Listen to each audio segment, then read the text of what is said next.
Utang ng Pinas ay 16.31 trillion pesos na. Lahat tayo ay magbabayad dyan sa utang na yan.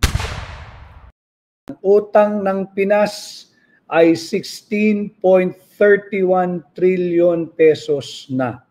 Lahat tayo ay magbabayad dyan sa utang na yan. Pag inutang po ng gobyerno, hindi po ibig sabihin, utang lang po ng gobyerno yan. Utang po yan ng lahat ng Pilipino. Bahagi po tayo sa pagbabayad dyan gamit ang ating mga buwis na nagmumula sa ating income, sa trabaho, sa negosyo, sa hanap buhay. Diyan po kumukuha ng pambayad, yung tinatawag nating debt servicing. Alam ho ninyo, importante na ang gawitin nating treatment dito sa nalalapit na halalan, tratuhin po ninyo lahat, senador, kongresista, gobernador, mayor, board member, konsihal, lahat po. Pati ho yung mga aspiranting kagaya ko, aplikanteng pagka-senador na katulad ko, gamitin po ninyo itong midterm election bilang mga employer na mga nag-a-apply ng posisyon sa gobyerno. Panahon na po na sisantihin ninyo yung inyong mga trabahanteng kongresista na basta-basta pumirma diyan sa illegal, invalid, and unconstitutional impeachment laban kay Vice President Inday Sara Duterte. Kaya lang mahalaga na pumili po tayo ng ating mga bagong trabahante ngayong darating na halalan sapagkat tingnan po ninyo yung ating title. Utang ng Pinas, 16.31 trillion pesos na. Napakalaking pera. At ang ating taunang budget ay palaki ng palaki. This year is 6.325 trillion pesos. At next year, ang itinakda nilang target budget amount nila ay 6.8 trillion pesos. Laging deficit ang national government.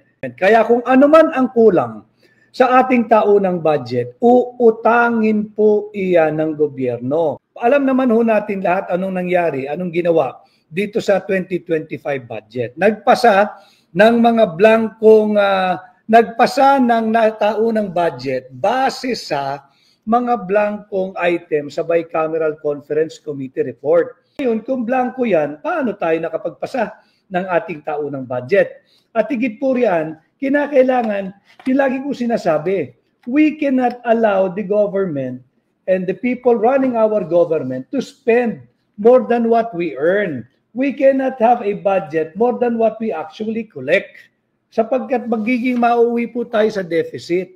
Paulit-ulit po nating magiging problema at paulit-ulit po tataas ng tataas yung ating national debt, yung ating sovereign debt. Sa ngayon ay 16.31 trillion pesos na.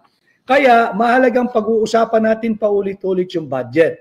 Kung paano nasa laula yung proseso ng saligang batas at makikita naman natin doon sa argumento sa PhilHealth, pinipilit ng abogado ng gobyerno na walang jurisdiction, essentially walang jurisdiction or authority ang Korte Suprema o anumang korte na pag-usapan balangkasin at siyasatin ang problema ng PhilHealth dahil yun daw po ay naaayon o base sa wisdom ng Kongreso. Mali naman ho yata ang pagkaunawa yun sapagkat meron na po kasing existing Republic Act yung syntax law na siya ang pinagkukuhaan ng funding ng PhilHealth o yung Universal Healthcare Law. So tapos na po yung wisdom doon . Nung naipasa na yung batas, tapos na yung wisdom ng legislative. Enforcement, implementation, execution na lang ho. Hindi sinunod ng Kongreso, nung kinuhaan nila ng 60 billion, dapat po yan ay 89.9 billion. Subalit nag-issue ng TRO ang Korte Suprema, kaya 60 billion na lamang ang nakuha nila. But in the course of the oral argument that somehow I'm able to follow kahit busy po tayo sa kampanya, napapakinggan natin na tila ang direksyon ng gobyerno, ng abogado ng gobyerno, ay mauwi ito sa tinatawag nating political question doctrine. Meaning, sa batas, ay hindi pwedeng siyasatin o uriratin o tanungin ng isang co-equal branch yung wisdom ng isang kagaya ng legislative department, hindi sila pwedeng tanungin doon sa wisdom ng ginawa nilang aksyon. Subalit hindi na po ito kasi pagpasa ng batas. Meron ng batas na existing, yung syntax law, kung saan 80% noon ay nakalagak automatic pang pondo ng PhilHealth. Kaya hindi pwedeng kunin yung pera ng 60 billion ng PhilHealth at lalo ngayong taon hindi rin pwedeng bigyan ng zero funding or zero budget or zero allocation or appropriation ang PhilHealth. So hindi na po wisdom yun. Kaya lang doon pinipilit, doon pinipihit at tinatahak ng abogado ng gobyerno yung kanilang argumento. Kay Antonio Go watching from Ilagan, Isabela. Kay Andro Plaza Argana watching from Taiwan. Kay Josephine Caparoso Goldsmith. Hi po, Attorney Vic watching from Adelaide, Australia. Kay Chicks Cuenca watching from Bacolod City. Dito naman po, S. Dizon Store, good morning, Attorney Vic from Albuquerque, New Mexico. Team Suka, solid, salamat. Si Hermie Culibaw, mabuhay si Attorney Vic.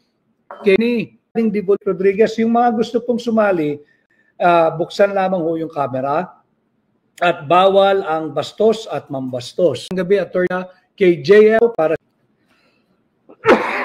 pasensya na mo kayo. I'm not in the best of health now. Ikap ko po na magkaroon tayo ng diretsong ugnayan sa inyo. So yan po yung halaga ng pagkakautang ng Pilipinas, 16.31 trillion pesos na. Kaya mahalaga rin yung ating isinampang kaso questioning the constitutionality of the 2025 budget.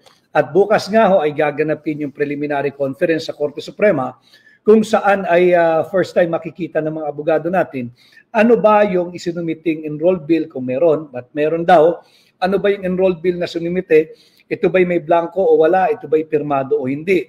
Mahalaga malaman natin sapagkat babalik po tayo, matatandaan ninyo, yung atin nung unang pinakita sa inyo na final, approved, ratified, and signed by Bicameral Conference Committee report.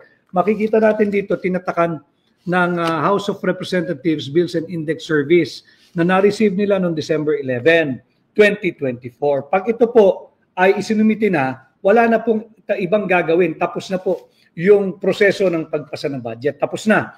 Ang mangyayari na lang dyan, mag-i-imprenta na lang ho ng enrolled bill.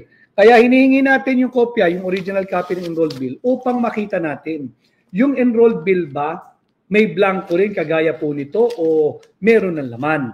Dahil kung meron ng laman, meron pong naganap na krimen sapagkat tapos na yung budget process o yung siklo ng pagpasa ng budget. Dapat po yan ay printing na lamang. At yan nga po nung lumabas, nung unang-una itinanggi at nung naipit na, sinabi, meron daw naglagay ng mga halaga, ministerial duty na lamang daw po yun at ang itinuturo ay ang mga matitinong empleyado ng Kongreso, ng mababang kapulungan at ng Senado na miyembro ng tinatawag nating Technical Working Group. Yung Technical Working Group, humingi po tayo ng pangalan ng mga miyembro ng Technical Working Group. At yun nga ho, tayo ay sinagot ng, ang sumasagot pa lang ho ay yung Office of the Senate Secretary. Wala pang sagot yung Secretary General ng House of Representatives.